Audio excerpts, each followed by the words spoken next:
जय हिंद साथियों। स्वागत है आपका हमारे YouTube चैनल जनरल स्टैटिस्टिक्स में। साथियों, आज हम लोग 2 नवंबर 2023 के डेली करंट अफेयर्स का एनालिसिस करेंगे। और जैसा कि आप जानते हैं, ये news PIB, the Hindu, Indian express जैसे प्रोमिनेंट न्यूज़पेपर से ली गई है। तो ज़्यादा टाइम ना आपका ज़ाया करते हुए हम लोग चलते हैं अपने पहले क्वेश्चन की ओर। तो साथियों, आज का पहला जो क्वेश्चन है वो यूनेस्को क्रिएटिव सिटीज़ नेटवर्क से रिलेटेड है। तो आपको पता होगा, आप पेपर डेफिनेटली पढ़े ही होंगे या कहीं भी करंट अफेयर्स फॉलो किए होंगे, तो आपको पता होगा कि कोझिकोड इन केरला और ग्वालियर जो कि मध्य प्रदेश में है, उनको क्रिएटिव सिटीज़ नेटवर्क की लिस्ट में क्या है इंक्लूड किया गया है। किसको? कोझिकोड को और ग्वालियर को। ठीक है। कोझिकोड को किसके लिए किया गया है? लिटरेचर के लिए किया गया है। और ग्वालियर को किस चीज़ के लिए किया गया है साथियों? म्यूजिक के लिए किया गया है। ठीक है। ग्वालियर को म्यूजिक के लिए इंक्लूड किया गया है और कोझिकोड को लिटरेचर के लिए किया गया है। तो ये तो साथियों आपने देख लिया होगा। ठीक है। अच्छा है, अच्छी बात है, आप कम से कम इतने तो अवेयर हैं कि ये सब चीज़ें जानते हैं। पर साथियों, आपको दायरा अपनी सोच का बढ़ाना होगा, अपनी समझ का बढ़ाना होगा, अपनी ज्ञान का दायरा बढ़ाना होगा, तभी आप जान पाएंगे। और ये दायरा तभी बढ़ेगा जब आप करेंट नॉलेज के साथ स्टैटिक नॉलेज भी इंक्लूड करें। तो स्टैटिक नॉलेज में आप कैसे ये इंक्लूड करेंगे? आप जैसे ही ये न्यूज़ देखें, आपको सोचना चाहिए ये कौन सा नेटवर्क है, ये पहली बार कब आया था, इसमें क्या और कोई सिटीज़ इंक्लूड है या कोई इंडियन सिटीज़ इंक्लूड है। ठीक है। तो आप ऐसे समझ से अपनी जो है करंट अफेयर्स का दायरा बढ़ाएंगे, तब आप डेफिनेटली सफलता बहुत ही कम समय में हासिल कर लेंगे। ठीक है साथियों, तो आपको ये बताना है कि ये यूनेस्को का जो क्रिएटिव सिटीज़ नेटवर्क है ये कब आया था। तो साथियों, आपका ऑप्शन है 2004 में, सेकंड ऑप्शन है 2005 में, थर्ड ऑप्शन है 2006 में, या फोर्थ ऑप्शन है 2007 में। तो साथियों, ये 2004 में आया था। ठीक है। ये 2004 में आया था ये क्रिएटिव सिटीज़ नेटवर्क। ठीक है। क्रिएटिव सिटीज़ नेटवर्क कब आया था? 2004 में आया था। इसमें ऑलरेडी कौन कौन सी इंडियन सिटीज़ हैं जो कि शामिल हैं? तो श्रीनगर और जयपुर किसके लिए? क्राफ्ट्स एंड फोक आर्ट्स के लिए। मुंबई ऑब्वियसली फिल्म कैटेगरी के लिए होगा। Chennai and Varanasi music category के लिए। और हैदराबाद गैस्ट्रोनॉमी कैटेगरी के लिए। ठीक है। गैस्ट्रोनॉमी मतलब खाना पीना की कैटेगरी के लिए, कुजीन की कैटेगरी के लिए। तो हैदराबाद किस लिए फेमस है? क्योंकि यहाँ पे बिरयानी रहती है ना, हैदराबादी बिरयानी बहुत फेमस है, इसलिए ये गैस्ट्रोनॉमी से रिलेटेड है। चेन्नई और वाराणसी के अपने स्कूल्स थे, म्यूजिकल स्कूल्स थे। ठीक है। इसमें पंडित गंधर्व मिश्रा थे वाराणसी में। चेन्नई में भी ऐसे कोई प्रोमिनेंट थे, मुझे याद नहीं आ रहा है। ठीक है। तो उसके लिए म्यूजिक कैटेगरी इनको इंक्लूड किया गया था। मुंबई आप जानते हैं फिल्म बनती है, बॉलीवुड है यहाँ पे, तो फिल्म कैटेगरी में था। और श्रीनगर और जयपुर क्राफ्ट्स और फोक आर्ट्स में इंक्लूड किया गया था। ठीक है। अब यहाँ पे करंट न्यूज़ क्या है? Kozhikode in Kerala and Gwalior in Madhya Pradesh for literature and music. ठीक है। तो कैसे याद रखेंगे? जो आप एक वर्ड जानते होंगे, ओड। ठीक है। ओड। ठीक है। तो ओड जो है लिटरेचर का टर्म है। ठीक है। आप जाके सर्च करिएगा, थोड़ी मेहनत आप लोग भी कीजिए। ये लिटरेचर का टर्म है। ठीक है। लिटरेचर का एक टर्म है। ठीक है। तो ओड से याद रखिएगा कोजी कोड। ठीक है। कोजी कोड। ठीक है। यहाँ से याद रखिएगा कोजी कोड। ये ठीक है। ये लास्ट में ओडी दिख रहा है, रुकिए थोड़ा इरेज कर दें, नहीं तो बहुत ज़्यादा हौच पौच जाएगा ना। अब ब्लू कलर को ध्यान दीजिएगा, हम क्या बता रहे हैं। ठीक है। ओड ये आपको दिख रहा है ना, ये लिटरेचर का टर्म है। तो ओड जो है लिटरेचर का टर्म है, इसलिए कोजी कोड को लिटरेचर की कैटेगरी में यूनेस्को क्रिएटिव सिटीज नेटवर्क की लिस्ट में शामिल किया गया है। ठीक है। ये ट्रिक है, ध्यान दीजिएगा। ओड क्योंकि लिटरेचर का टर्म है, इसलिए कोजी कोड को लिटरेचर कैटेगरी में इंक्लूड किया गया है। और ये ग्वालियर है, तो इसको याद रखिएगा गालियर। ठीक है। कोई गाली देता है, अगर आपका कोई बहुत परम मित्र है, कोई है, आप बहुत ही स्पेशल फ्रेंड है कोई आपके, तो अगर आपको वो गाली भी देंगे तो आपको म्यूजिक लगेगा। ठीक है। तो आप ऐसे याद रखेंगे। ठीक है। तो कोई गाली भी देगा, कोई गाली भी देगा, गाली से मतलब गालियर। ठीक है। ऐसे याद रखिए, गालियर। कोई आपको गाली देगा, अगर आप किसी को बहुत पसंद करते हैं, ठीक है, या कोई भी आपका मित्र आपको, जैसे हम लोग गाली मतलब मित्रों में आपस में गाली गलौज भी चलता रहता है, तो म्यूजिक जैसा लगता है ना। तो इसके लिए म्यूजिकल कैटेगरी में जो इंक्लूड किया गया है वो ग्वालियर को इंक्लूड किया गया है, मध्य प्रदेश में है। ठीक है साथियों, आशा करते हैं आपको ये करंट अफेयर की ट्रिक समझ में आई होगी। तो हम लोग एक बार फिर से देख लेते हैं सारी चीज़ें, ताकि आगे बढ़ने से पहले ये एकदम सशक्त हो जाए कि यहाँ से अगर कोई क्वेश्चन पूछा जाता है तो किसी भी हाल में हमें गलत नहीं करना है साथियों। ठीक है। तो हम लोग ने क्या देखा? यूनेस्को क्रिएटिव सिटीज़ नेटवर्क कब आया है साथियों? 2004 में आया है। कौन कौन सी सिटीज़ हैं? श्रीनगर और जयपुर फोक आर्ट्स और क्राफ्ट्स के लिए। मुंबई बॉलीवुड मतलब film category. Chennai and Varanasi musical school. Hyderabad biryani मतलब गैस्ट्रोनॉमी। और अभी रिसेंटली किसको मिला है? ओड को, जो कि लिटरेचर टर्म है, तो कोजी कोड। ठीक है। कोजी कोड, ये ट्रिक बता रहे हैं, एक बार फिर से देख लीजिएगा, लिटरेचर का टर्म है, इसलिए कोजी कोड को जो लास्ट में ओडी है उसके लिए लिटरेचर कैटेगरी में इंक्लूड किया गया है। और गाली कोई आपको जिससे आपको प्यार है, जिससे आपको प्रेम है, जिसका आप सम्मान करते हैं, वो गाली भी देगा तो आपको म्यूजिक लगेगी ना, आपको बुरी नहीं लगेगी, आपको म्यूजिक लगेगी। तो ग्वालियर जो है म्यूजिक कैटेगरी में इंक्लूड हुआ है यूनेस्को क्रिएटिव सिटीज नेटवर्क की कैटेगरी में। ठीक है साथियों, आशा करते हैं आपको यहाँ पे सारा करंट अफेयर समझ में आया होगा। बढ़ते हैं अपने नेक्स्ट करंट अफेयर की ओर।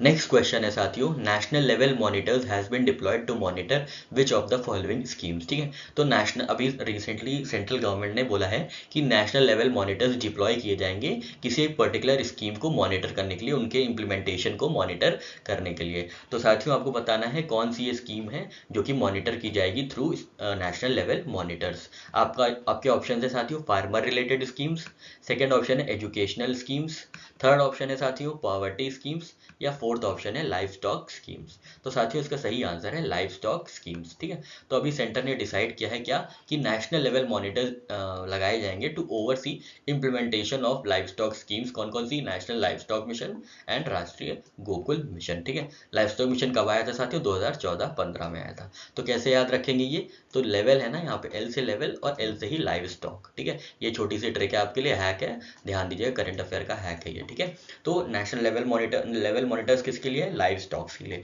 लाइव स्टॉक्स में कौन कौन सी आती हैं schemes? National live stock mission जो कि 2014-2015 में आई थी, और राष्ट्रीय गोकुल मिशन। इसमें क्या होगा? बोवाइन प्रोडक्टिविटी को एनहांस करने के लिए ये मिशन लॉन्च किया गया है। ठीक है साथियों, आशा करते हैं आपको ये करंट अफेयर समझ में आया होगा। बढ़ते हैं अपने नेक्स्ट करंट अफेयर की ओर।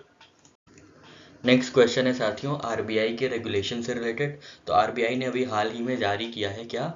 Cross border regulations, payment aggregator cross border regulations. ठीक है, RBI recently announce that it would directly regulate entities facilitating cross border payment transactions. ठीक है, क्रॉस बॉर्डर पेमेंट ट्रांजैक्शंस को अब आरबीआई रेगुलेट करेगी। ठीक है, तो आपको ये बताना है पेमेंट एग्रीगेटर क्रॉस बॉर्डर कितनी कैटेगरीज हैं। ठीक है, पेमेंट एग्रीगेटर क्रॉस बॉर्डर की कितनी कैटेगरीज हैं आपको ये बताना है। तो आपको आपके ऑप्शन है क्या? 3 कैटेगरी हैं, या 4 कैटेगरी हैं, या 5 कैटेगरी हैं साथियों, या 6 कैटेगरी हैं। तो साथियों इसका सही आंसर है 3 कैटेगरी हैं। ठीक है, 3 कैटेगरी हैं, अभी हम लोग देखते हैं।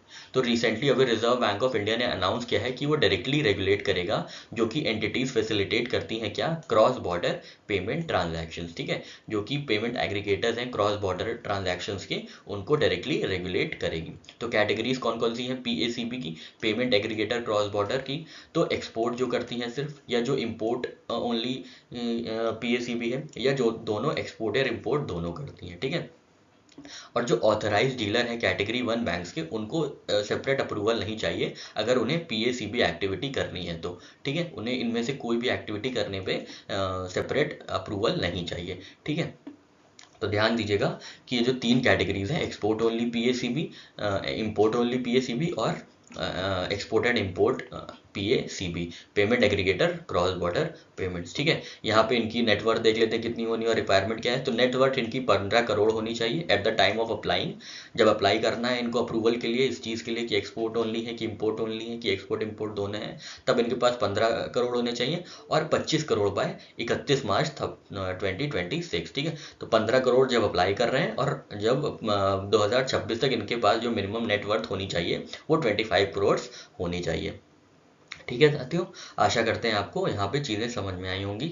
बढ़ते हैं अपने नेक्स्ट क्वेश्चन की ओर। नेक्स्ट क्वेश्चन है साथियों, किसको नॉमिनेट किया गया है रीजनल डायरेक्टर के पद पे?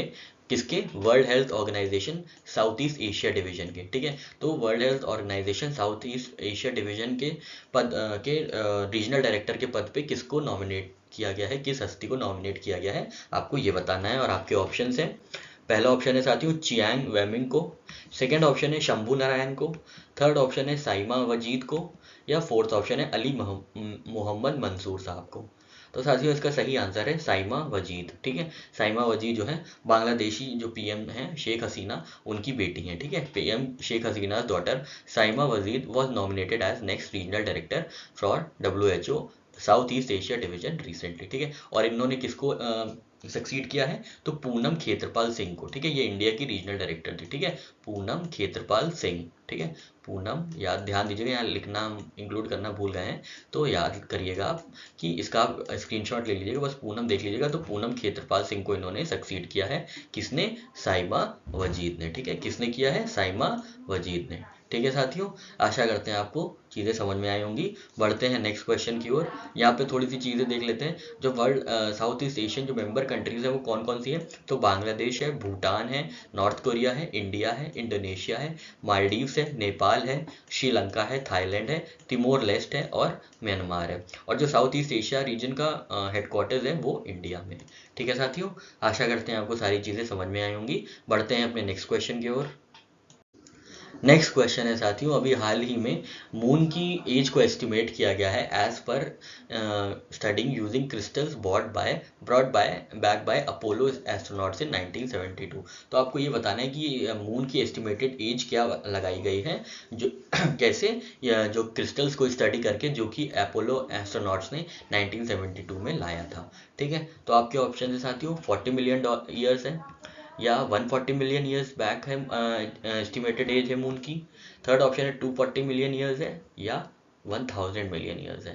तो साथियों इसका सही आंसर है 40 मिलियन ईयर्स। ठीक है, तो अभी रिसेंट एक स्टडी हुई थी जिसमें क्रिस्टल्स को स्टडी किया गया था, जो कि अपोलो एस्ट्रोनॉट्स लाए थे वापस 1972 में। तो उसके हिसाब से जो है एस्टिमेटेड एज ऑफ मून जो निकल के आई थी वो 40 मिलियन ईयर्स थी। ठीक है, कितनी थी साथियों, 40 मिलियन ईयर्स। ठीक है, एक क्वेश्चन अगर कुछ थोड़े से अगर आपसे थोड़ा सा लीक से हट के क्वेश्चन पूछा जाए तो ये क्वेश्चन थोड़ा इंपॉर्टेंट हो जाता है। ठीक है, तो 40 मिलियन ईयर्स जो है मून की एज एस्टिमेट की गई है। ठीक है साथियों, चलिए बढ़ते हैं अपने नेक्स्ट करंट अफेयर की ओर। नेक्स्ट क्वेश्चन है साथियों, अभी ministry of environment forest and climate change जो है होस्ट कर रही है कंट्री लेड इनिशिएटिव। ठीक है, तो कंट्री लेड इनिशिएटिव जो है वो किसका इनिशिएटिव है आपको ये बताना है, जो कि होस्ट कर रही है कौन, हमारी ministry of environment forest and climate change. तो साथियों आपके ऑप्शन हैं united nations environment programme, second option है united nation forum on forest, third option है united nation forum on ocean sustainability, and last option is united nations framework convention on climate change. तो साथियों इसका सही answer है united nation forum on forest. ठीक है, तो ministry of environment forest and climate change is hosting country led initiative event as part of United Nations forum on Forest. कहाँ पे, Forest Research Institute Dehradun Uttarakhand में। ठीक है, Forest Research Institute Dehradun Uttarakhand में ये United nation forum on Forest का country led initiative जो है होस्ट किया जा रहा है। ठीक है साथियों, ध्यान दीजिएगा किसका इनिशिएटिव है कंट्री लेड इनिशिएटिव, ये United nation forum on Forest का है। कौन ऑर्गेनाइज कर रहा है, ministry of environment forest and climate change. कहाँ पे हो रहा है, फॉरेस्ट रिसर्च इंस्टीट्यूट, ये कहाँ है, उत्तराखंड में है। ठीक है साथियों, आशा करते हैं आपको सारी चीज़ें क्लियर हुई होंगी, ये करंट अफेयर समझ में आया होगा। बढ़ते हैं अपने नेक्स्ट करंट अफेयर की ओर साथियों। यहाँ पे UNFF united Nations forum on forest के बारे में कुछ बातें लिखी हैं, देख लेते हैं जल्दी से। तो ये इंटर गवर्नमेंटल पॉलिसी फोरम है। ठीक है, और ये कब आया था, ये 2000 में आया था by United Nations Economic and Social Council. ठीक है, कब आया था साथियों, 2000 में आया था। ठीक है, बढ़ते हैं अपने नेक्स्ट करंट अफेयर की ओर। नेक्स्ट क्वेश्चन है साथियों स्पोर्ट्स से रिलेटेड है। तो आपको ये बताना है किन हस्ती ने या किन स्पोर्ट्स पर्सन ने सिल्वर मेडल जीता है एशियन शूटिंग चैंपियनशिप में, जो कि साउथ कोरिया में हुई है अभी हाल ही में। ठीक है, किसने सिल्वर मेडल जीता है एशियन शूटिंग चैंपियनशिप में। तो आपके ऑप्शन है राहुल कुमार साहब ने, सेकेंड ऑप्शन है पीके जैन ने, थर्ड ऑप्शन है जाहिद हुसैन ने, या फोर्थ ऑप्शन है वाई शिवराज ने। तो साथियों आपका सही आंसर है जाहिद हुसैन। ठीक है, तो Zahid Hussain achieved remarkable feet by securing silver medal at the prestigious Asian shooting championship held in south Korea. ठीक है, तो एशियन शूटिंग चैंपियनशिप जो हुई थी साउथ कोरिया में, उसमें कौन सिल्वर मेडल हासिल किया है, जाहिद हुसैन। ठीक है, जाहिद हुसैन। ठीक है, तो थोड़ा याद करने के लिए एक छोटा सा हैक बनाया है, ध्यान दीजिएगा। तो याद रखिएगा, जा कहीं भी हाइड हो जा, जा कहीं भी हाइड हो जा शूट कर देंगे। ठीक है, जा कहीं भी हाइड हो शूट कर देंगे। ठीक है, शूट कर देंगे, कहीं भी हाइड हो कहीं भी छुप जा शूट कर देंगे। ठीक है, तो जाहिद जो जाहिद है वो शूटिंग से संबंधित है। ठीक है, ऐसे ही पूछा जाता है जाहिद हुसैन है वो किससे संबंधित है। ठीक है, और किस, तो आप कैसे याद रखेंगे, शूट कब करना है, चाहे जहां भी छुपा हो, जहां भी हिड हो वहां पे शूट किया जाएगा। ठीक है, तो जाहिद शूट। ठीक है, जहां पे भी हिट करेंगे वहां पे शूट किया जाएगा। ठीक है, तो जाहिद जो है जाहिद हुसैन साहब वो शूटिंग से संबंधित है, उनको सिल्वर मेडल हासिल हुआ है एशियन शूटिंग चैंपियनशिप जो कि साउथ कोरिया में हुई थी। ठीक है साथियों, ध्यान दीजिएगा कहाँ पे हुई थी, साउथ कोरिया में। कौन सा मेडल, सिल्वर मेडल। कौन सी गेम, शूटिंग, ठीक है। तो ये तीनों चीज़ें एस से हैं, 3 एस है, याद रखिएगा, ठीक है। जाहिद, ठीक है, जाहिद से 3 एस, तो ये आप ऐसे याद रख सकते हैं, हिट्स, HIDS लगा दीजिए इनके आगे एस लगा दीजिए, तो आप समझ जाएंगे 3 एस की बात हो रही है। ऐसे ये शूटिंग से संबंधित है, ठीक है। फिर एस से क्या है, साउथ कोरिया में हुआ था जो भी मेडल इनको मिला है, और कौन सा मेडल मिला है, सिल्वर मेडल, ठीक है। आशा करते हैं साथियों आपको ये करंट अफेयर की ट्रिक समझ में आई होगी। एक बार फिर से जल्दी से आपको बता देते हैं ताकि क्लैरिटी हो जाए, और अगर एग्जाम में पूछा जाता है तो बेफिक्री से आप ये क्वेश्चन का आंसर कर सकें, ठीक है। तो कैसे याद रखेंगे, यहाँ पे जाहिद्स, ठीक है, जाहिद्स, HIDS। इनका नाम तो है जाहिद हुसैन साहब, लेकिन जाहिद से हम लोग अपनी सहूलियत के लिए कर लेते हैं। तो एस से है, शूटिंग से संबंधित है, सिल्वर मेडल जीता है, कहाँ पे, साउथ कोरिया में, ठीक है। तो तीनों एस से ये अपना काम बन जाता है। किसी भी डायमेंशन में पूछेगा तो हम लोग हर चीज़ को इजिली आंसर कर देंगे, ठीक है साथियों। बढ़ते हैं अपने नेक्स्ट करंट अफेयर की ओर। नेक्स्ट क्वेश्चन है साथियों, कौन सी यूनिवर्सिटी बना रही है 3U क्यूब सैटेलाइट, जिसको नाम दिया जाएगा सर सैयद अहमद खान, ठीक है। तो कौन सी यूनिवर्सिटी बना रही है 3U क्यूब सैटेलाइट, जो कि जिसके नाम किसके नाम पे है, ये सर सैयद अहमद खान के नाम पे कोई सैटेलाइट बना रहा है, कोई यूनिवर्सिटी सैटेलाइट बना रही है। तो आपको ये बताना है वो कौन सी यूनिवर्सिटी है। तो आपके ऑप्शन है साथियों, university of Jammu, second option है हैदराबाद यूनिवर्सिटी, थर्ड ऑप्शन है जामिया मिलिया यूनिवर्सिटी, या फोर्थ ऑप्शन है अलीगढ़ मुस्लिम यूनिवर्सिटी।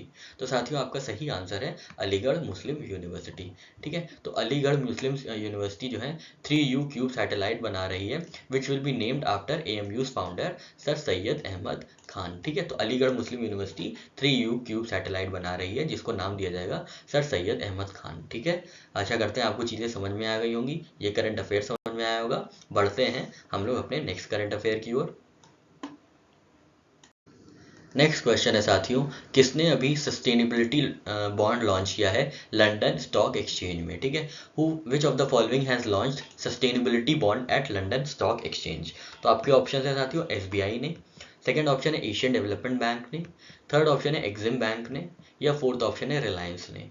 तो साथियों इसका सही आंसर है एक्सिम बैंक, ठीक है। एक्सिम बैंक ने अभी क्या किया है, 10 ईयर का $1 बिलियन सस्टेनेबिलिटी लोन बॉन्ड जो है वो फ्लोट किया है, कहाँ पे, लंदन स्टॉक एक्सचेंज में, ठीक है। Sustainable bond market platform eight London Stock exchange, किसने, एक्सिम बॉन्ड ने, ठीक है, इंडियन एक्सिम बैंक ने, ठीक है। कितना रेस करेंगी, $1 बिलियन, और क्या टाइम पीरियड है, 10 ईयर का टाइम पीरियड है सस्टेनेबिलिटी बॉन्ड का, under its environmental social governance framework, ESG framework आप जानते होंगे, ठीक है। तो सस्टेनेबिलिटी बॉन्ड 10 ईयर का $1 बिलियन के लिए किसने किया है, एक्सिम बैंक ने, ठीक है, ठीक है, एक्सिम बैंक ने किया है, ध्यान दीजिएगा, ठीक है साथियों, एक्सिम बैंक ने किया है, ठीक है।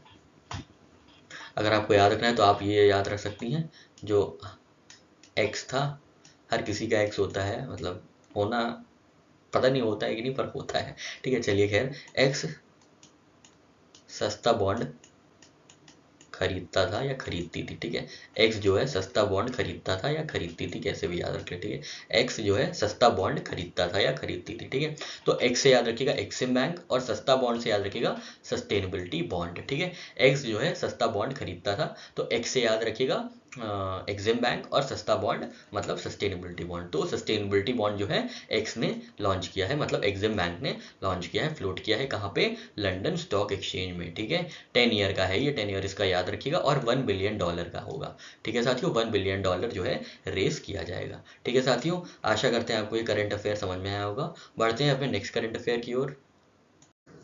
साथियों अभी RBI ने कुछ इंपॉर्टेंट अनाउंसमेंट की है डिस्ट्रिक्ट सेंट्रल कोऑपरेटिव बैंक से रिलेटेड, उनको बंद करने के लिए, उनका नाम वाम चेंज करने के लिए। तो कुछ प्रोसीजरल गाइडलाइंस आई हैं, तो हम लोग जल्दी से देख लेते हैं, ठीक है। अब क्या है, बैंक्स को ये परमिट कर दिया गया है कि वो अनरिम्यूनरेटिव ब्रांचेस या लॉस मेकिंग ब्रांचेस को वो अब बंद कर सकते हैं without seeking prior permission from central bank. ठीक है, अब डिस्ट्रिक्ट सेंट्रल कोऑपरेटिव बैंक को परमिशन नहीं चाहिए आरबीआई की कोई भी लॉस मेकिंग अगर ब्रांच है तो उसको बंद करने के लिए। ठीक है, बस ये रिक्वायरमेंट होगी कि रजिस्ट्रार ऑफ कोऑपरेटिव सोसाइटी से अप्रूवल लेनी पड़ेगी। ठीक है, क्योंकि रजिस्ट्रार ऑफ कोऑपरेटिव सोसाइटी जो है मतलब ऑपरेशनल चीज़ें जानते हैं, इसलिए उनकी जो है अप्रूवल चाहिए होगी। ठीक है, और ये जो डिसीजन लिया जाएगा बंद करने का, ये this shall be taken by board of the bank. ठीक है, ऑब्वियसली बोर्ड ही लेगा, जो बैंक का बोर्ड होगा बैंक का, वो डिसीजन लेगा किसी भी लॉस मेकिंग या अनरेम्यूनरेटिव ब्रांच को शट डाउन करने के लिए। ठीक है, और जब ये शट डाउन किया जाएगा तो 2 मंथ की नोटिस दी जाएगी कंज्यूमर्स को। ठीक है, जो है कस्टमर्स को 2 मंथ की नोटिस दी जाएगी, जो भी अपना विड्रॉ करना चाहते हैं, जो भी कुछ करना चाहते हैं, ट्रांसफर करना चाहते हैं, वो 2 मंथ की नोटिस में वो कर सकते हैं। ठीक है, तो यहाँ पे 3-4 चीज़ें थी, इसमें ज़्यादा कुछ याद नहीं रखना है, बस एक बार आप सरसरी निगाह से देख लीजिएगा। ठीक है, एक्सेप्शन क्या है, अगर कोई वो डिस्ट्रिक्ट सेंट्रल कोऑपरेटिव बैंक की ब्रांचेस नहीं बंद की जा सकती जिनके ऊपर कोई ऑलरेडी रेस्ट्रिक्शन है। ठीक है, अगर आरबीआई ने कोई रेस्ट्रिक्शन लगा रखा है, कोई किसी तरीके का पाबंदी लगा रखी है, तब ऐसे केसेस में क्या होगा कि जो डिस्ट्रिक्ट सेंट्रल कोऑपरेटिव बैंक की लॉस मेकिंग ब्रांचेस हैं उन्हें जो है शट डाउन नहीं किया जा सकता है। ठीक है साथियों, 2 मंथ का नोटिस दिया जाएगा कंज्यूमर्स को, और board of the bank will take decisions regarding shutting down of unremunerative branches of district central cooperative bank. ठीक है साथियों, आशा करते हैं आपको यहाँ पे समझ में आया हुई चीज़ें। बढ़ते हैं अपने नेक्स्ट करंट अफेयर की ओर। नेक्स्ट क्वेश्चन है साथियों, इनमें से किस सिटी ने 4th हाईएस्ट ग्रोथ हासिल की है, किसमें, प्राइम रेजिडेंशियल प्राइसेस में। ठीक है, प्राइम रेजिडेंशियल प्राइसेस में किस इंडियन सिटी ने 4th स्थान हासिल किया है as per Knight Frank Prime Global Cities Index. ठीक है, तो किस सिटी ने 4th हाईएस्ट ईयर ग्रोथ हासिल की है, किसमें, प्राइम रेजिडेंशियल प्राइसेस में। ठीक है, प्राइम रेजिडेंशियल प्राइसेस में किस सिटी ने 4th हाईएस्ट ग्रोथ हासिल की है as per Knight Frank's Prime Global Cities. ठीक है, तो साथियों आपके ऑप्शन है मुंबई, सेकेंड ऑप्शन है दिल्ली, थर्ड ऑप्शन है Pune, and the last option is Bangalore. तो साथियों ऑब्वियसली इसका सही आंसर होगा मुंबई। ठीक है, तो मुंबई जो है night Frank Prime Global cities के अनुसार Mumbai has achieved 4th highest year on year growth in prime residential prices among global Cities. ठीक है, तो यहाँ पे ग्लोबल सिटीज दी हुई है, मनीला 21.2%, दुबई, शंघाई और मुंबई। ठीक है, न्यू दिल्ली 10th नंबर पे है, तो बेंगलुरु जो है 17th नंबर पे है। ठीक है, तो मुंबई जो है इन्होंने 6.5% का चेंज देखा है किसमें, प्राइम रेजिडेंशियल प्राइसेस में। ठीक है, तो नाइट फ्रैंक के मुताबिक जो है मुंबई का जो प्राइम रेजिडेंशियल प्राइसेस हैं वो सबसे ज़्यादा बढ़े हैं, और ये लिस्ट में 4th नंबर पे हैं, इंडियन सिटीज़ में पहले पे हैं, और वर्ल्ड वाइड ये 4th नंबर पे है। कौन सी, मुंबई। ठीक है साथियों, ध्यान दीजिएगा क्या है, मुंबई। इसमें आपको कोई, हमको नहीं लगता कुछ आपको बताने की ज़रूरत होगी, ऑब्वियसली बॉलीवुड है यहाँ पे, या बहुत सारे हमारे फाइनेंशियल कैपिटल है, बॉलीवुड है। ठीक है, तो इसलिए ये यहाँ पे इतनी जो है प्रॉपर्टी प्राइम रेजिडेंशियल प्राइसेस इतने बढ़े हुए हैं। ठीक है, तो आप ऐसे थोड़ा सा दिमाग लगा सकते हैं, वैसे तो 1-2 बार देखेंगे तो ऑलरेडी दिमाग में बैठ जाएगा। ठीक है साथियों, आशा करते हैं आपको ये करंट अफेयर समझ में आया होगा। बढ़ते हैं अपने नेक्स्ट करंट अफेयर की ओर। नेक्स्ट क्वेश्चन है साथियों, who of the following won British Academy Book Prize for Global Cultural Understanding. तो ब्रिटिश एकेडमी बुक प्राइज किसको मिला है, आपको ये बताना है। ब्रिटिश एकेडमी बुक प्राइज किसको मिला है फॉर ग्लोबल कल्चरल अंडरस्टैंडिंग, आपको ये बताना है। आपके ऑप्शन है जसप्रीत नरूला साहब को, प्रदीप मैथ्यू साहब को, नंदिनी दास जी को, या एस.के. खान साहब को।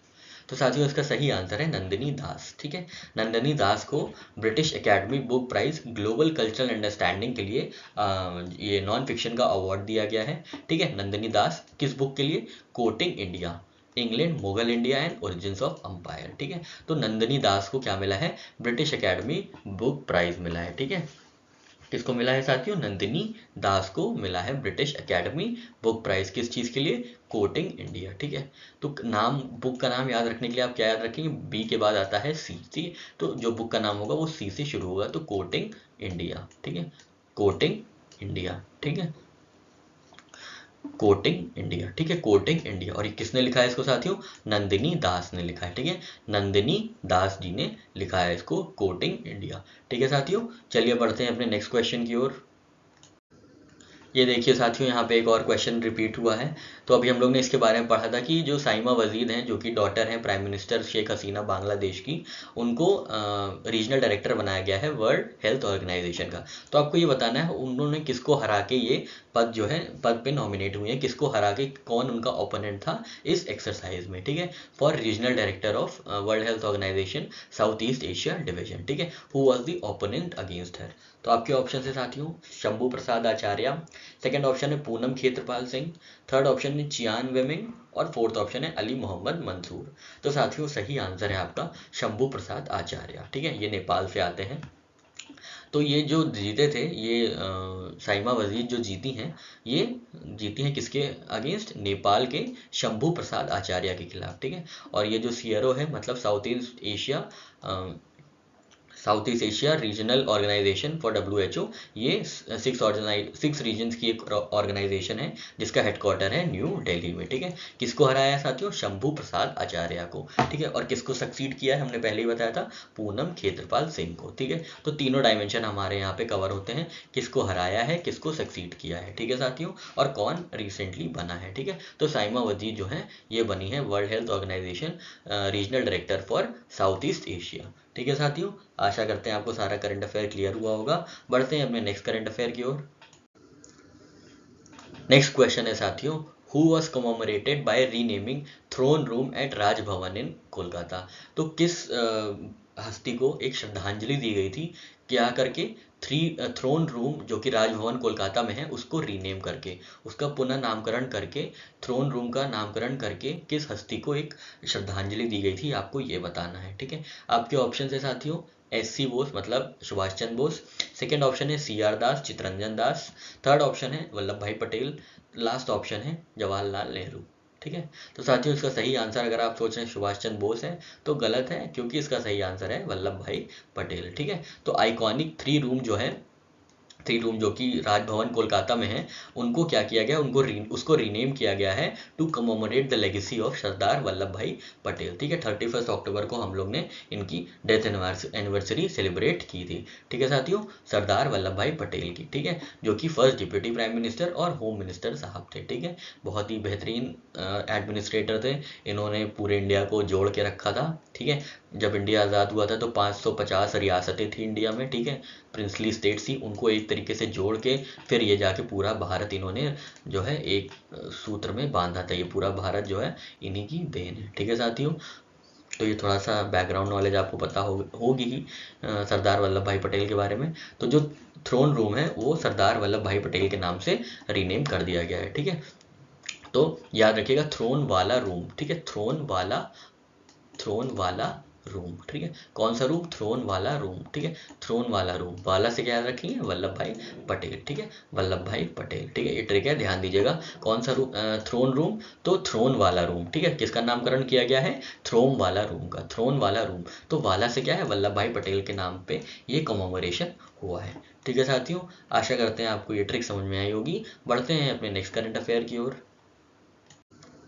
नेक्स्ट क्वेश्चन है साथियों, who will chair international jury panel at IFFI Indian Film Festival, जो है इसके जूरी पैनल कौन होंगे, इंटरनेशनल जूरी पैनल कौन होंगे, चेयर कौन करेगा इंटरनेशनल जूरी पैनल के, आपको ये बताना है। तो साथियों आपके ऑप्शन हैं विधु विनोद चोपड़ा, सेकंड ऑप्शन है जावेद अख्तर, थर्ड ऑप्शन है Nandita Das and fourth option is Shekhar Kapoor. तो साथियों इसका सही आंसर शेखर कपूर है, ठीक है। शेखर कपूर साहब जो हैं वो international Film Festival of India में जो है इंटरनेशनल जूरी पैनल के जज होंगे, ठीक है। कौन होंगे, शेखर कपूर, ठीक है। इंटरनेशनल जूरी पैनल के जज होंगे कौन, सॉरी चेयर होंगे कौन, शेखर कपूर, जो किसमें, इंटरनेशनल फिल्म फेस्टिवल के इंटरनेशनल जूरी पैनल होंगे, ठीक है। International jury panel of International Film Festival of India के जो है चेयरमैन, वो जूरी होंगे, चेयर होंगे शेखर कपूर साहब, ठीक है साथियों।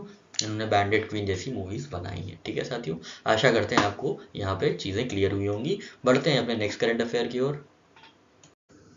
नेक्स्ट क्वेश्चन है साथियों, किसने wild life photographer of the year का अवार्ड भी जीता है, जो ऑर्गेनाइज कराता है कौन, नेशनल हिस्ट्री म्यूजियम। तो आपको बस ये बताना है कि वाइल्ड लाइफ फोटोग्राफर का अवार्ड किसको मिला है। तो आपके ऑप्शन हैं डेवियन फ्रांसिस को, सेकंड ऑप्शन है विहान ताल्य विकास को, थर्ड ऑप्शन है हृदयनाथ पांगड़े को, या फोर्थ ऑप्शन है लिली कपान को। तो साथियों इसका सही आंसर है विहान ताल्य विकास को। ठीक है, ये 10 साल के हैं ये, इसीलिए ये इन्होंने इतना बड़ा मुकाम हासिल किया है इतनी छोटी सी उम्र में, इसलिए ये इंपॉर्टेंट हो जाता है। ठीक है, तो विहान जो है ताल्य विकास, ये 10 साल के हैं और ये बेंगलुरु से आते हैं। ठीक है, तो इनको क्या है, इनको world photography wild life photography का अवार्ड दिया गया है अंडर 10 ईयर्स अंडर कैटेगरी में। ठीक है, 10 ईयर्स के अंडर कैटेगरी में इनको अवार्ड मिला है wild life photographer of the year का। ठीक है, तो wild life photographer of the year जो है ऑस्कर्स ऑफ फोटोग्राफी भी माना जाता है, बहुत ही प्रोमिनेंट अवार्ड है फोटोग्राफी की फील्ड में। ठीक है, तो किसको मिला है, विहान तल्य विकास। ठीक है, विहान तल्य विकास। ठीक है, नाम ऐसा है, आप 1-2 बार देखेंगे आपको याद हो जाएगा, इसमें कोई ट्रिक की आशा नहीं रखिए, क्योंकि आराम से याद हो जाएगा। नाम ही कितना अलग है, देखिए विहान तल्य विकास। ठीक है, विहान तल्य विकास। ठीक है, इनको क्या किस में अवार्ड मिला है, तो photographer of the wild life photographer of the year का अवार्ड मिला है। ठीक है, वाइल्ड लाइफ फोटोग्राफर का year, wild life photographer of the year का अवार्ड मिला है। ठीक है, और बस ये ध्यान दीजिएगा ये बेंगलुरु से आते हैं। हो सकता है थोड़ा सा आपसे डीप में पूछ ले कि ये कहाँ को बिलोंग करते हैं, तो ये साहब बेंगलुरु को बिलोंग करते हैं। ठीक है साथियों, चलिए आगे बढ़ते हैं और नेक्स्ट क्वेश्चन लेते हैं अपना। नेक्स्ट क्वेश्चन है साथियों, किसने टाटा प्ले फाइबर को ज्वाइन किया है इस्टेब्लिश करने के लिए वाईफाई 6 रेडी ब्रॉडबैंड नेटवर्क। ठीक है, वाईफाई 6 रेडी ब्रॉडबैंड नेटवर्क को इस्टेब्लिश करने के लिए टाटा प्ले फाइबर ने किसके साथ पार्टनरशिप की है, आपको ये बताना है। तो आपके ऑप्शन है साथियों, वीवो ने, सेकेंड ऑप्शन है एप्पल ने, थर्ड ऑप्शन है सैमसंग ने, या फोर्थ ऑप्शन है नोकिया ने। ठीक है, तो साथियों इसका सही आंसर है नोकिया। ठीक है, इसका सही आंसर है नोकिया। ठीक है, अभी हम लोग ने पहले भी देख रखा था, ये 2-3 दिन पहले की ही न्यूज़ है। ठीक है, उसमें हमने आपको ट्रिक भी बताई थी कि नो टाटा, टाटा नहीं कहना है किसको, वाईफाई को। ठीक है, वाईफाई को टाटा नहीं कहना है, नो टाटा टू वाईफाई। ठीक है, no Tata to WiFi, no से याद रखिएगा नोकिया, और टाटा से याद रखिएगा टाटा फाइबर प्ले फाइबर, और वाईफाई से याद रखिएगा वाईफाई 6 रेडी ब्रॉडबैंड नेटवर्क। ठीक है, एक बार फिर से ट्रिक देख लीजिए, नो टाटा टू वाईफाई। ठीक है, नो से नोकिया, टाटा से टाटा प्ले फाइबर, और वाईफाई से वाईफाई 6। ठीक है, no Tata to WiFi, WiFi को टाटा नहीं कहना है, नो टाटा टू वाईफाई। आशा करते हैं आपको ये ट्रिक समझ में आई होगी साथियों। बढ़ते हैं अपने नेक्स्ट करंट अफेयर की ओर। नेक्स्ट क्वेश्चन है साथियों आपके लिए, मेंस का जो फीफा वर्ल्ड कप है 2034 का कौन होस्ट करेगा। ठीक है, आप अगर तेज हैं, आप अच्छी तैयारी कर रहे हैं, आप बहुत ही डेडिकेटेड हैं, तो आपको डेफिनेटली पता होगा 2026 का कौन होस्ट करेगा और 30 का कौन होस्ट करेगा। ठीक है, और नहीं पता है तो इसका ये मतलब नहीं है आप कहीं रेस में पीछे हैं, बस आपका ये मतलब है आप थोड़ा बहुत कहीं लैग कर रहे हैं। ठीक है, आप अपने आप को कभी रेस से बाहर मत मानिएगा। ठीक है, हमेशा आप रेस में आ सकते हैं, बस एक डेडिकेटेड टाइम टेबल हो आपके पास और मेहनत करने का जुनून हो बस। ठीक है, और कुछ नहीं चाहिए आप। ठीक है, थोड़े बहुत हम बहुत एवरेज बच्चे आजकल एक मुकाम हासिल कर रहे हैं। आप यूपीएससी देखिए, अक्सर एवरेज बच्चे होते हैं, फेल हो जाते हैं 6 में, 7th में, 10th में, 12th में, कहाँ कहाँ फेल हो जाते हैं। अभी तो 12th फेल भी एक शायद मूवी आई है जिसमें बताया कि 12th फेल बच्चा कैसे यूपीएससी टॉप करता है या यूपीएससी में रैंक आती है। तो आप बिल्कुल बिल्कुल निराश मत होइए, कभी भी निराश मत होइएगा। ठीक है, और खूब मेहनत करते रहिए बस। ठीक है, तो आपको ये बताना है कि 2034 का जो मेंस का फीफा वर्ल्ड कप है उसको कौन होस्ट करेगा। तो साथियों आपके ऑप्शंस हैं सऊदी अरेबिया, सेकंड ऑप्शन है अर्जेंटीना, थर्ड ऑप्शन है Australia, and fourth option is Germany. तो साथियों सही आंसर जो है वो है सऊदी अरेबिया। ठीक है, सऊदी अरेबिया को आज ही कल में ये अनाउंस किया गया था कि सऊदी अरेबिया 2034 का होस्ट रहेगा। इसके पहले ऑस्ट्रेलिया होस्ट करने की कोशिश कर रहा था, पर ऑस्ट्रेलिया ने ये बिड अपनी विड्रॉ कर ली है। ठीक है, ऑस्ट्रेलिया ने पुल आउट कर लिया है from bid just hours before deadline. ठीक है, तो अब कौन होस्ट करेगा, सऊदी अरेबिया।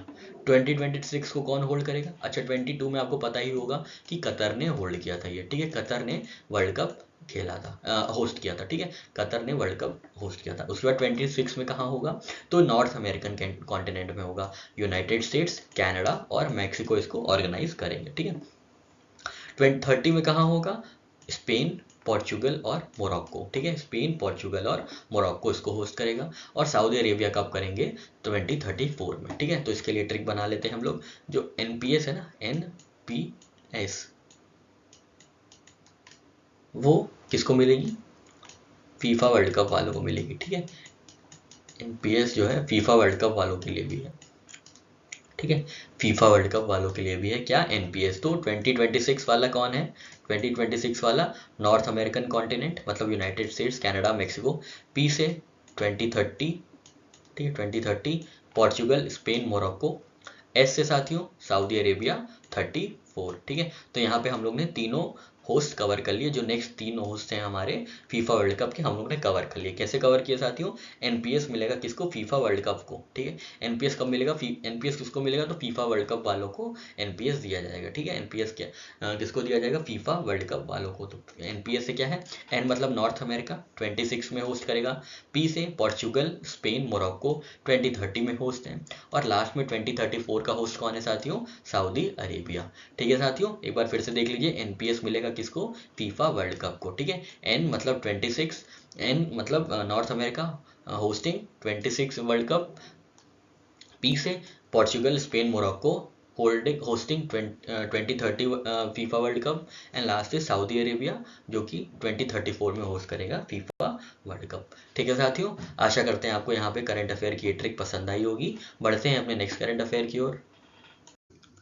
साथियों अब कुछ वन लाइनर्स हैं, 4-5 वन लाइनर्स हम लोग जल्दी जल्दी देख लेते हैं। हमको लगता है कि इसमें क्वेश्चन फ्रेम करना थोड़ा टाइम टेकिंग होगा, फिर आपको बताना, जबकि इफेक्टिवली ये होगा, अच्छा होगा कि हम आपको बस जल्दी से बता दें, तो ये 3-4 मिनट में सिमट जाएगा, तो हमारा सेशन भी जल्दी से खत्म हो जाएगा, ठीक है, ताकि आप अपना रैप अप करके कुछ और अपना पढ़ाई कर सकते हैं, ठीक है। तो आप ध्यान दीजिएगा, टाटा पावर ने जो है अपॉइंट किया है दीपेश नंदा को, ठीक है, as CEO and MD of its subsidiary Tata Power Renewable Energy, ठीक है। तो टाटा पावर रिन्यूएबल एनर्जी के जो सीईओ और एमडी बने हैं वो दीपेश नंदा साहब बने हैं, ठीक है, दीपेश नंदा साहब बने हैं, ठीक है। तो आप बस याद रखना है कि जो है टाटा पावर जो है वो दीप जलाते हैं, ठीक है। टाटा पावर से पावर होगी तो दीप जलेगा, ठीक है, पावर होगी तो दीप जलेगा, ठीक है, पावर से दीप जलता है, ठीक है, पावर से दीप जलता है, तो दीप से याद रखिएगा दीपेश नंदा, ठीक है, दीपेश नंदा, ठीक है। टाटा पावर से दीप जलता है, ठीक है, पावर से दीप जलता है, बस इतना याद रखिएगा। तो टाटा पावर से दीप जलता है, दीप से दीपेश नंदा, मतलब वो सीईओ और एमडी अपॉइंट हुए हैं, ठीक है साथियों। आशा करते हैं आपको ये ट्रिक समझ में आई होगी। बढ़ते हैं अपने नेक्स्ट करंट अफेयर की ओर।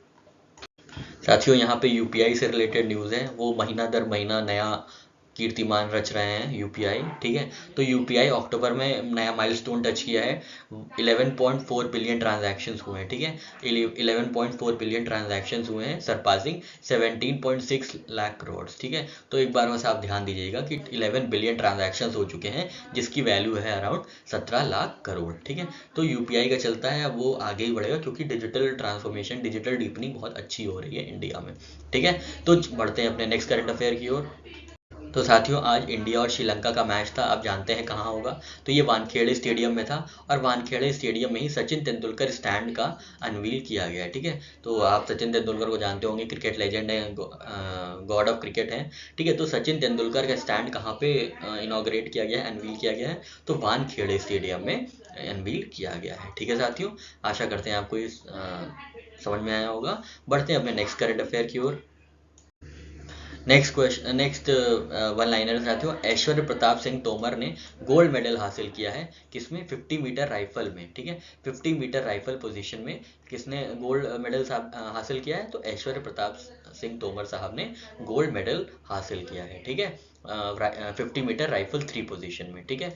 कहाँ पे, एशियन शूटिंग चैंपियनशिप में, ठीक है, एशियन शूटिंग चैंपियनशिप में, ठीक है। ये इन्होंने 50 मीटर राइफल में किया है, ठीक है। अभी हम लोग ने पहले ही देखा था ना जाहिद्स, ठीक है, जाहिद्स देखा था ना, जा हेड हो जा तब भी शूट कर देंगे, तो उन्होंने भी शूटिंग चैंपियनशिप में सिल्वर हासिल किया था, ठीक है। पर उनकी 50 मीटर राइफल नहीं थी, उनका कोई और इवेंट था, ये हमको याद नहीं है, आप देख लीजिएगा एक बार जाके, ठीक है। तो ये जाहिद से हम लोग ने याद किया था कि ये साउथ कोरिया का इवेंट था, साउथ कोरिया में था, उन्होंने सिल्वर मेडल जीता था, और किस खेल से संबंधित थे, तो शूटिंग से ही वो भी संबंधित थे, ठीक है। तो यहाँ पे कौन है, ऐश्वर्य प्रताप सिंह साहब, ठीक है, ऐश्वर्य प्रताप सिंह तोमर, ठीक है। इसमें भी देखिए मर जाएगा, ठीक है। तो कब मरेगा कोई, जब कोई शूट होगा, ठीक है, शूट होगा, शूट मतलब वो फोटो शूट नहीं है, वो शूटिंग वाला गोली बंदूक वाला शूट, तो ठीक है, वो शूट होगा तो मर जाएगा, तो मर से याद रखिएगा प्रताप सिंह तो माफ कीजिएगा, ऐश्वर्य प्रताप सिंह तोमर, ठीक है, मर से याद रखेंगे ऐश्वर्य प्रताप सिंह तोमर, ठीक है साथियों। मर जाएगा कब, जब कोई शूट हो जाएगा तो मर जाएगा, तो मर से याद रखिएगा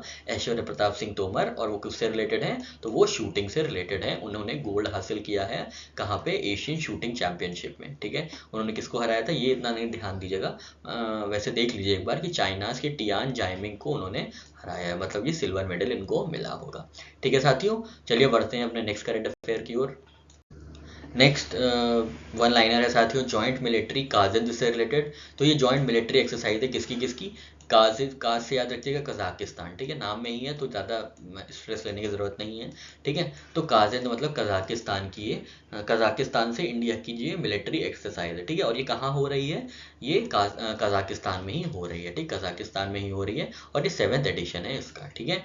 आशा करते हैं यहाँ पे सारी चीज़ें क्लियर हुई होंगी। बढ़ते हैं अपने नेक्स्ट वन लाइनर की ओर। तो साथियों कॉलिन्स डिक्शनरी ने एआई जो है वर्ड ऑफ द ईयर को चूज किया है, ठीक है, एआई, ठीक है, as word of the year 2023, ठीक है। हार्पर कॉलिन्स जो है इन्होंने एआई जो है टर्म वर्ड को, जो कि आर्टिफिशियल इंटेलिजेंस के लिए जाना जाता है, उसको चुना है as word of the year, ठीक है। तो कैसे याद रखेंगे, कई वर्ड्स चुने जाते हैं, ठीक है, कई वर्ड्स चुने जाते हैं, ठीक है, कई वर्ड्स चुने जाते हैं वर्ड ऑफ द ईयर के लिए, ठीक है, कई वर्ड्स हैं वर्ड्स ऑफ द ईयर के लिए, ठीक है। कई वर्ड्स, कई से मतलब सी से कॉलिन्स और एआई से आर्टिफिशियल इंटेलिजेंस, ठीक है, ऐसे जोड़ के हम लोग बना लेंगे, कुछ जुगाड़ कर लेंगे, ठीक है साथियों। आशा करते हैं आपको ये करंट अफेयर की ट्रिक समझ में आई होगी। बढ़ते हैं अपने नेक्स्ट करंट अफेयर की ओर। नेक्स्ट अपॉइंटमेंट है साथियों भेल से संबंधित। तो भारत हेवी इलेक्ट्रिकल्स लिमिटेड ने कोप्पू सदाशिव मूर्ति साहब को चेयरमैन और मैनेजिंग डायरेक्टर बनाया है, ठीक है। कोप्पू सदाशिव मूर्ति साहब को क्या है, भेल का चेयरमैन और मैनेजिंग डायरेक्टर बनाया है। और ये किसको सक्सीड करेंगे, ये नलिन सिंघल को सक्सीड करेंगे, ठीक है, नलिन सिंघल को। कौन साहब, कोप्पू सदाशिव मूर्ति, ठीक है। तो ये भेल के चेयरमैन और मैनेजिंग डायरेक्टर इनको अपॉइंट किया गया है, ठीक है। और ये किसको सक्सीड करेंगे, नलिन सिंघल को, ठीक है, नलिन सिंघल को, ठीक है, नलिन सिंघल को, ठीक है साथियों। आशा करते हैं आपको चीज़ें क्लियर हुई होंगी। बढ़ते हैं अपने नेक्स्ट करंट अफेयर की ओर। नेक्स्ट ये साथियों काफ़ी इंपॉर्टेंट है, क्योंकि जो चेयरमैन है इसरो के एस सोमनाथ साहब, उन्होंने अपनी ऑटोबायोग्राफी लिखी है जिसका नाम है नीलावू कुदिचा सिमहंगल, ठीक है, नीलावू कुदिचा सिमहंगल, ठीक है। किसकी है ये, चेयरमैन है इसरो के, इनके ही अंडर में अभी चंद्रयान 3 जो है सक्सीड हुआ है, तो बहुत ही इंपॉर्टेंट हो जाता है ये, ठीक है, कि एस सोमनाथ साहब ने अपनी ऑटोबायोग्राफी लिखी है नीलावू कुदिचा सिमहंगल में। और ये कौन सी लैंग्वेज में लिखी है साथियों, मलयालम में लिखी है, ध्यान दीजिएगा, ठीक है। हो सकता है आपसे ये भी पूछ लें कि ये कौन सी लैंग्वेज में लिखी है, ठीक है, तो मलयालम में लिखी है। क्या नाम है, नीलावू कुदिचा सिमहंगल, किस में लिखी है, मलयालम में लिखी है, ठीक है। तो याद रखिएगा एस से सोमनाथ साहब और एस से ही सिमहंगल, ठीक है, एस से ही सिमहंगल और एस से ही सोमनाथ, ठीक है। तो अगर आपसे पूछेंगे कि नीलावू कुदिचा सिमहंगल किसकी ऑटोबायोग्राफी है, तो आप बता देंगे एस से सिमहंगल और एस से ही सोमनाथ, एस सोमनाथ, ठीक है, एस सोमनाथ, जो कि क्या है, इस चेयरमैन के इसरो हैं, ठीक है साथियों। और वो किस भाषा में लिखी गई है, वो इंग्लिश कन्नड़ तेलुगु में नहीं लिखी गई है, वो मलयालम में लिखी गई है, ध्यान दीजिएगा, वो मलयालम में लिखी गई है, ठीक है साथियों। आशा करते हैं आपको यहाँ पे सारी चीज़ें क्लियर हुई होंगी। यहाँ पे हमारा सेशन समाप्त होता है। आशा करते हैं आपको सारी ट्रिक्स पसंद आई होंगी, जो भी एनालिसिस किया गया वो समझ में आया होगा। अब साथियों हम लोग कल मिलेंगे 3 नवंबर के करंट अफेयर्स के साथ। तब तक आप लोग पढ़ते रहिए, खूब मेहनत करिए, एंजॉय करिए लाइफ, यही समय है एंजॉय भी करने का और पढ़ाई भी करने का, मेहनत करने का, ठीक है साथियों। जय हिंद, जय भारत।